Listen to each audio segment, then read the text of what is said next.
আপনি কোনো সমিতি থেকে কিস্তি তুলছেন, অথবা কোনো ব্যাংক থেকে লোন আনছেন, অথবা কোনো আত্মীয় স্বজন বা বন্ধু বান্ধবের কাছ থেকে টাকা ধার আনছেন। এখন আগে আপনি ওই লোনগুলা বা কিস্তিগুলো পরিশোধ করবেন, ঋণ দেবেন নাকি কুরবানি দিবেন? তাহলে চলেন এই বিষয়ে আজকে আমরা বিস্তারিত শুনে আসি এই ভিডিও থেকে। আচ্ছা, এখানে প্রশ্ন করেছেন ভাই আবুল খায়ের, চাঁদপুর থেকে প্রশ্নটি আমার কাছে করেছেন যে মোহতারাম, কিস্তি নিয়েছিলাম, এই কিস্তির টাকা এখনো শোধ করতে পারি নাই, আর আরেকজনের কাছ থেকে 20,000 টাকার হাওলাত নিয়েছিলাম। মানে আমি তো ঋণগ্রস্ত, কিভাবে আমি কোরবানি দেব? আমার কি ঋণ পরিশোধ করা জরুরি নাকি কোরবানি দেওয়া জরুরি? খুব ইম্পর্টেন্ট একটি বিষয়। ঋণগ্রস্ত ব্যক্তি বাংলাদেশে কয়েক শ্রেণীর আছে, খেয়াল করেন। কিছু মানুষ আছে ব্যাংক থেকে 1,000 কোটি টাকা লোন নিয়ে রাখে, তারাও কিন্তু ঋণগ্রস্ত। কিছু লোক আছে গ্রামগঞ্জের কিস্তি নিয়ে রাখে, তারাও ঋণগ্রস্ত। আবার কিছু মানুষ পাবেন যে মানুষগুলো নিজের আপন আত্মীয় স্বজনের কাছ থেকে ঋণ নিয়ে রাখে, তারাও কিন্তু ঋণগ্রস্ত। এবার আসেন, ঋণগ্রস্ত ব্যক্তি যিনি 1,000 কোটি টাকা ঋণ নিয়ে রেখেছেন ব্যাংক থেকে, উনি যদি এখন চিন্তা করে, আমি নাম বললাম না, বাংলাদেশে অনেক কোটিপতিকে আপনারা চিনেন, এখন অমুক গ্রুপ অফ ইন্ডাস্ট্রির মালিক যদি মানে এটা বলে যে আমি তো ব্যাংক থেকে 1,000 কোটি টাকা লোন নিয়ে রেখেছি, আমি তো ঋণগ্রস্ত, আমি কোরবানি দেবো না, সুযোগ আছে? সুযোগ নেই। কেন? 1,000 কোটি টাকা ঋণ পরিশোধ করে এরা আবার নিবে, এভাবেই কিন্তু মানুষের টাকা দিয়ে তারা ব্যবসা বাণিজ্য করে। তাহলে কি করতে হবে?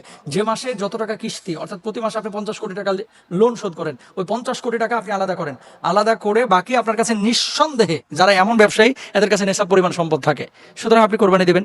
দ্বিতীয়ত হচ্ছে কিস্তি পরিশোধ। কিস্তিতে আপনি কিন্তু একটা টাইম নিয়ে কিন্তু ঋণটা পরিশোধ করেন, কিস্তি যেমন 5 মাস, 7 মাস, 8 মাস। তো আপনি যে টাইম বা টাইমের যে ডিউরেশন, এটা তো আপনার জানা আছে, ওই মাসের কিস্তিটা আলাদা করে নেশাব পরিমাণ সম্পদ যদি আপনার কাছে থাকে, আপনি কোরবানি দেবেন। আর 20,000 টাকা ঋণ নিয়ে রেখেছেন অথবা 2 লাখ টাকা ঋণ নিয়ে রেখেছেন, আপনি এখন ঋণ পরিশোধ করবেন নাকি আগে কোরবানি দেবেন? আমি বলবো আগে ঋণটা পরিশোধ করেন। কোরবানি আপনার উপর ওয়াজিব বা সুন্নাত, ঋণ পরিশোধ করা আপনার উপরে ফরজ। কারণ আপনি যদি মারা যান, মারা যাওয়ার পরে যদি এই ঋণ পরিশোধ আপনার পরিবার পরিজন না করে, আল্লাহর আদালতে কিন্তু আপনাকে দাঁড়াতে হবে। আর যারা আপনারা ঋণ নেবেন, একটা ভুল আমরা বাংলাদেশে অনেকেই করে থাকি, কি জানেন? ঋণ নেওয়ার পরে বউকেও বলি না, ছেলে মেয়েকেও কাউকে বলি না। আপনি কি জানেন আপনার লাইফের কোনো গ্যারান্টি আছে কখন আপনি মারা যাবেন? হয়তো হুট করে মারা গিয়েছেন, আপনার কাছে যে টাকা পাবে ওরা কিন্তু দৌড়ে আসছে। কেন দৌড়ে আসছে? আপনার পরিবার পরিজনের কাছে, যে তোর বাপের কাছে তো টাকা পায়। প্রমাণ কি? প্রমাণ নাই, টাকাও নাই, তো দায়ী থাকলেন কে? আপনি। প্রত্যেকটা মানুষকে আমি আল্লাহ দোহাই দিয়ে বলছি, প্লিজ আপনারা যারা ঋণ নেবেন বা লেনদেন করবেন, দোকান থেকে বাকি খাবেন, আপনারা একটু পরিবার পরিজনের কাউকে বলেন যে অমুক জায়গা থেকে আমরা লোন নিয়েছি বা ঋণ নিয়েছি, বা ওই লোকটা আমার কাছে টাকা পায়। তাহলে ঋণগ্রস্ত ব্যক্তি, আপনারা ঋণ পরিশোধ আগে করবেন যারা ক্ষুদ্র ঋণ আপনারা নিয়ে রেখেছেন, তারপরে কোরবানিটা দেবেন। আর এমনটা যদি হয়ে থাকে যে ও এটা মাঝে মাঝে নেই, মুদি দোকানে বাকি সব সময় থাকে, বা একজনের কাছ থেকে 5 লাখ টাকা আমরা সবসময় ঋণ নিয়ে নিয়েছি, সবসময় আমরা এমন নিই, শোধ করব, এরকম যদি হয়ে থাকে, আপনি কোরবানি দেন নেশা পরিমাণ সম্পদ থাকলে। কারণ আপনি কন্টিনিউয়াস তো ঋণ পরিশোধ করছেন, আবার নিচ্ছেন, আবার শোধ করছেন, আবার নিচ্ছেন।